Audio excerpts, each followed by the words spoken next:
Ladies and gentlemen, welcome to the video. I'm Get Good Guy, and today is just a bit of a public service announcement really, because if you haven't tried shock operations yet, I strongly urge you to do so, and I'll tell you why. I'm essentially giving you this video as sometimes these new game modes just pass people by, especially if there isn't much fanfare surrounding them, and even more so in this instance as the name shock operations likely won't grab the attention of anyone who doesn't really play the standard operations mode. And I feel comfortable saying this because I'm one of those people. I know this might sound kinda mad coming from someone who has a BF1 channel, but I've not been that keen on operations so far. It's just so chaotic at times that it just doesn't hold my interest consistently. Now this may change eventually, but back to the point. Shock operations are a lot of fun, even for me. So why is this? Well, to start off with a big point, it feels like there's way less spam and unavoidable deaths. For me this is great, as those two things can frustrate me at times. Operations has an epic feel to it and provides many exciting moments. So condensing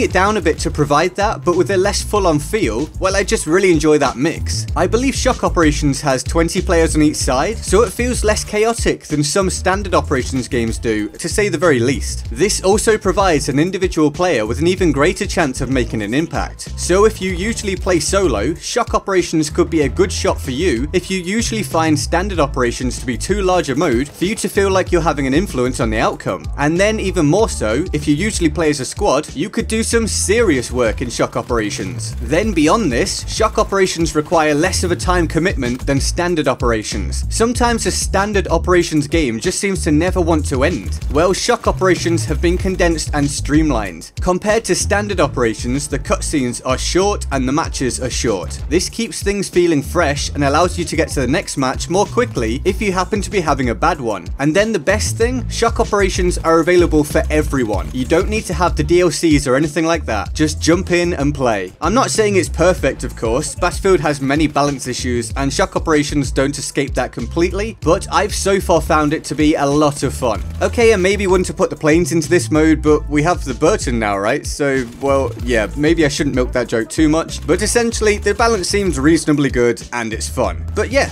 overall, I'm finding this mode to be a really refreshing change and I'm looking forward to playing a lot more. If you've already tried it and don't like it, or end up trying it after this and don't like it, well, at least you gave it a go. But I feel like a lot of you who haven't played it yet will be pleasantly surprised. So what do you think? Are you into shock operations? And what's your favorite mode in BF1? Let me know in the comments below. Now let's go over to the Board of Awesome for the epic people who allow you to get content from me full-time by supporting the channel on Patreon. They are the main reason you're watching this video right now. So thanks to everyone on here. If you want to join them on the Board of Awesome, the link to the Patreon page is in the description and in my pinned comment. I hope you enjoyed the video. If you don't want to miss future videos, turn on notifications with the bell button and select to always be notified on the options tab that should then pop up, and then feel free to like, share and subscribe. I'm Get Good Guy and I'll see you next time. Laters.